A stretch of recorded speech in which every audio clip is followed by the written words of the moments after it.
فرض کن یه روز صبح بیدار میشی و یه نفر با کت شلوار شیک، یه کیف فلزی توی دستش زنگ خونتو میزنه و میگه سلام، من از طرف ناسا اومدم بهت یک ابر کامپیوتر بدم که میتونه کل معادلات فیزیک رو حل کنه، میتونه آینده رو پیش بینی کنه، میتونه یک شاهکار هنری خلق کنه و حتی میلیاردرت کنه. این هدیه مال توه. حالا تصور کن که این هدیه همین الان توی جمجمته. درسته، مغزت. ولی یه سوال، واقعا از مغزت استفاده میکنی؟ یا مثل کسی هستی که با یه موشک فضایی فقط میره سر کوچه نون بخره؟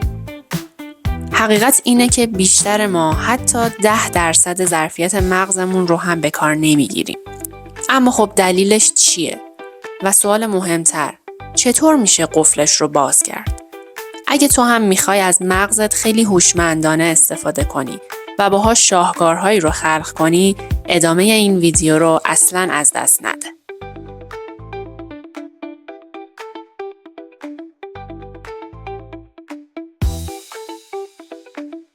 سال 1953 توی یک آزمایشگاه کوچیک در لندن، دانشمندی به نام جان لوربر با یک بیمار عجیب روبرو شد. این مرد یک دانشجوی باهوش ریاضیات بود.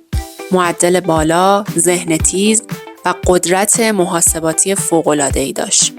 اما وقتی از مغزش MRI گرفتن، شوکه شدن.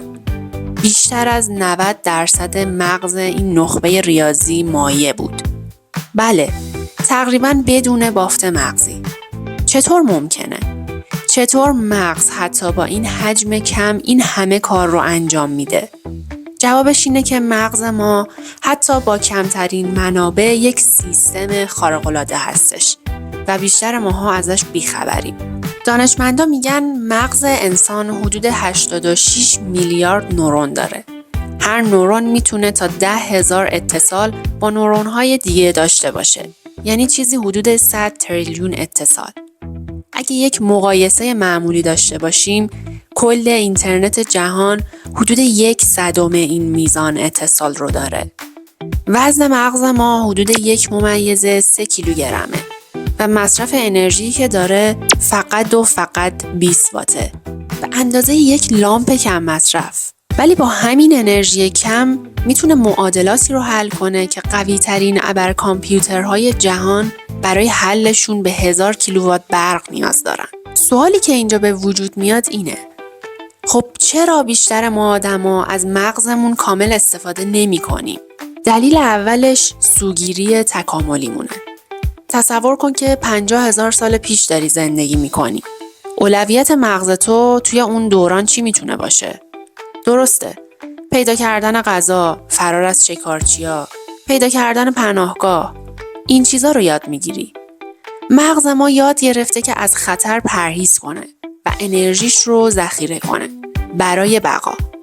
هر کاری که انرژی زیادی میبره یا ناشناخته هست برای مغز ما یعنی خطر. به همین خاطر وقتی میخوای یادگیری یک زبان جدید رو شروع کنی یا کسب و کاری رو راه بندازی، میترسی و مغزت مقاومت میکنه. ولی آروم باش، همون روال قبلی رو ادامه بده. هر روز یه کار کوچیک جدید انجام بده. یه مسیر تازه برای برگشت به خونت رو انتخاب کن. یه کلمه از زبان جدید رو یاد بگیر. چون اینا باعث میشن که مسیرهای عصبی جدیدی توی مغزت رو رشد بکنن. دلیل دوم اضافه بار اطلاعاتی هستش. مدیر یک شرکت رو تصور کن که باید هر روز به 500 ایمیل جواب بده، چندین جلسه رو در یک روز مدیریت کنه و 50 پیام واتساپ بخونه. همون اتفاق برای مغز ما هم افتاده. ما در یک روز به اندازه کل زندگی یک فرد در قرن 18 اطلاعات می‌بینیم. مغز ما برای این حجم اطلاعات طراحی نشده و نتیجهش میشه حواس پرتی و خستگی ذهنی. سعی کن یک روز در هفته شبکه‌های اجتماعی رو ببندی و به ورودی‌های ذهنت استراحت بدی. دلیل سوم سیستم آموزشی ضعیفمونه. وقتی که از انیشتین پرسیدن شماره تلفنت چیه، گفت نمیدونم. چرا باید مغزمو با اطلاعاتی توی دفترچه تلفن هست پر کنم؟ آدم خیلی جالبی بود. اون فهمیده بود که مغز برای حفظ کردن ساخته نشده، بلکه برای ارتباط دادن ایده ها و حل مسئله هستش. سیستم آموزشی ما برعکسه. بیشتر مغز رو به یک انبار اطلاعات خام تبدیل کرده. و اما دلیل چهارم سبک زندگی ناسالمه. کمخوابی، تغذیه ضعیف، کم تحرکی و استرس مزمن همه مثل گرد و غبار روی چیپ‌های پردازنده مغز ما رو پوشوندن. تحقیقات نشون داده که یک شب بیخوابی میتونه سرعت پردازش مغز رو تا 40% کم کنه. حالا که همه اینا رو فهمیدی، چطوری باید قفل‌های مغزمون رو یکی یکی باز کنیم؟ اولین راهکار مدیریت ورودی‌های ذهنه. هر چیزی که میبینی، میشنوی و میخونی خوراک مغزته. اگه ورودی‌هات رو کنترل نکنی، خروجی هم بیکیفیت میشه. پیشنهادم اینه هر روز ساعتی رو به گوش دادن پادکست و خوندن چند خط کتاب اختصاص بدی.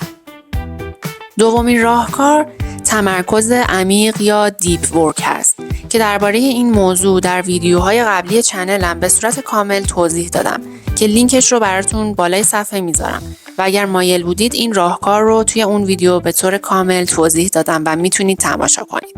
سومین راهکار یادگیری فعال هست. به جای اینکه برای یادگیری چیزی فقط به طور منفعلانه و خسته کننده ای اطلاعات رو بخونی و وارد مغزت کنی، با اطلاعات بجنگ. خلاصه نویسی کن. برای خودت سوال طرح کن و حتی سعی کن اون مطالب رو برای دیگران آموزش بدی. این روش‌ها مسیرهای عصبی جدیدی رو می‌سازن و یادگیری رو برای تو ماندگارتر می‌کنن. و چهارمین و ساده‌ترین راهکار تقویت سلامت مغزه. ورزش‌های هوازی مثل پیاده‌روی، دوچرخه، دویدن رو امتحان کن چون باعث افزایش BDNF یا همون عامل رشد نورون‌ها در مغز میشه. مصرف امگا 3، آنتی اکسیدان و ویتامین‌های B به شدت روی عملکرد مغز ما مؤثرن.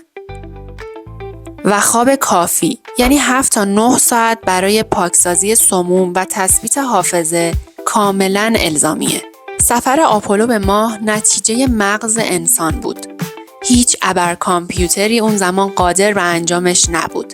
مغز تو هم همین الان یک موشک فضایی آماده پروازه. اما سوال اینه، باهاش کجا میخوای بری؟